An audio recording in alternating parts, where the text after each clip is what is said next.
دو تین سوال پوچھے ہیں امام کے متعلق۔ پہلا سوال یہ ہے، ایک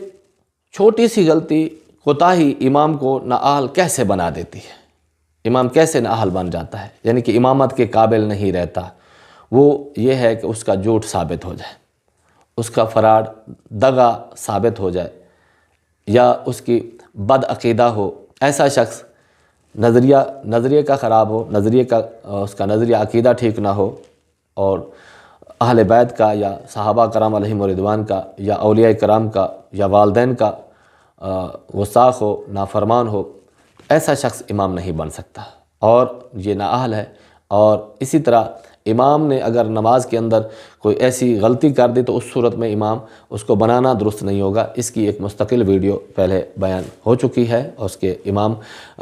کن صورتوں میں امام کی نماز اس کو امام بنانا مکروہ ہے، اور وہ کون سی صورتیں ہیں وہ پیچھے بیان ہو چکی ہیں۔ تو یہ سوال پوچھا تھا کہ کون سی چھوٹی سی کوتاہی ہے جو امام کو نااہل بنا دیتی ہے؟ وہ عقیدے کا فاسق ہو، نظریے کا فاسق ہو، اولیاء کرام کا، بزرگان دین کا اور والدین کا نافرمان ہو، اساتذہ کرام کا نافرمان ہو، شراب پیتا ہو یا جھوٹ بولتا ہو سر عام اور فاسق مولن ہو، تو ایسا شخص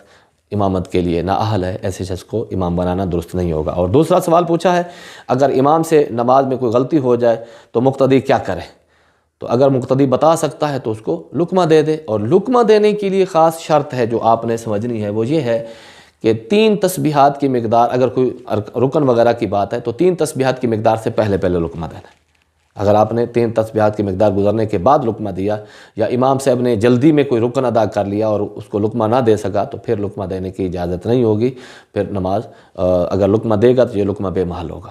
اور اگر ایسی غلطی ہے جس سے نماز فاسد ہو جاتی ہے اور کسی نے لقمہ نہ دیا تو نماز فاسد ہو جائے گی۔ اور مقتدی اگر جانتا ہے تو بہرحال، کچھ لوگ کہتے ہیں کہ صرف تراویح میں لقمہ دینا جائز ہے، تو تراویح میں ضروری نہیں ہے کہ تراویح میں ہی دیا جائے، فرض نماز میں بھی لقمہ دیا جا سکتا ہے۔ جہاں کہیں بھی امام سے بھول ہو یا کچھ چھوٹ جائے، اور ایسی بھول اور خطا جس میں نماز کے فاسد ہونے کا وہم گمان یقین ہو جائے، تو ایسی صورت میں امام کو لقمہ دینا جائز ہے۔ تو مقتدی جو جانتا ہے تو وہ لقمہ دے سکتا ہے لا محالہ، جو نہیں جانتا تو اس کو پتہ ہی نہیں ہے کہ کہاں لقمہ دینا ہے یا نہیں دینا، اس لیے اس چیز کا خاص لحاظ کیا جائے کہ جو جانتا ہے وہ لقمہ دے۔ اور تیسرا سوال پوچھا ہے، کیا گونگے، بہرے یا کم علم شخص کو امام بنانا جائز ہے، اس کی امامت جائز ہے؟ گونگا گونگے کی امامت کروا سکتا ہے، گونگا کیونکہ وہ ایک جیسے ہیں اس لیے، لیکن گونگا جو ہے وہ اگر کوئی شخص تکبیر بھی کہہ سکتا ہے، صرف اللہ اکبر صحیح کہہ سکتا ہے، تو گونگا اس کا امام نہیں بن سکتا، کیونکہ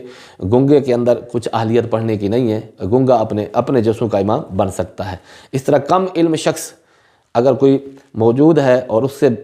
زیادہ علم والا شخص بھی موجود ہے، لیکن اگر وہ کم علم شخص اتنا ہے کہ وہ نماز کے مسائل بھی جانتا ہے اور ضروریات سب کچھ جانتا ہے، وہ وہاں پر منصب امامت پر مقرر بھی ہے، وہاں پر کوئی بڑے علامہ مفتی صاحب آ گئے، تو ایسی صورت میں جو شخص وہاں پر امام مقرر ہے وہی نماز پڑھائے گا، چاہے پیچھے سے بڑا علم والا بھی آ جائے، اس کو امامت کے لیے آگے نہیں بڑھنا چاہیے، اس کو امامت کے لیے آگے نہیں بھیجا جائے گا۔ شریعت نے اس چیز کو پسند نہیں کیا، جبکہ جو پہلے شخص امام مقرر اور متعین ہے وہ نماز صحیح پڑھا سکتا ہے، صحیح خواہ ہے، عقیدہ بھی ٹھیک ہے، اس کا سب کچھ ٹھیک ہے، امامت کے اہل ہے، تو پھر اس کو منصب امامت سے ایک نماز کے لیے یا 2 نماز کے لیے ہٹانے کی اجازت نہیں ہوگی۔ اور اگر کم علم شخص اتنا ہے کہ اس کو نماز کے مسائل کا بھی علم نہیں ہے، قرآن بھی صحیح نہیں پڑھ سکتا، قرات بھی درست نہیں کر سکتا، پھر کچھ اور ایک ایسا شخص آ گیا جو ساری چیزوں کے لیے اہلیت رکھتا ہے، تو ایسی صورت میں اس کو چاہیے کہ جو موجود ہے وہاں پر امام مقرر ہے، اس کو چاہیے کہ صاحب علم شخص کو آگے کر دے، ادب اسی کے اندر ہے تاکہ نماز درست سے ادا ہو جائے۔ واللہ تعالی عالم بالصواب۔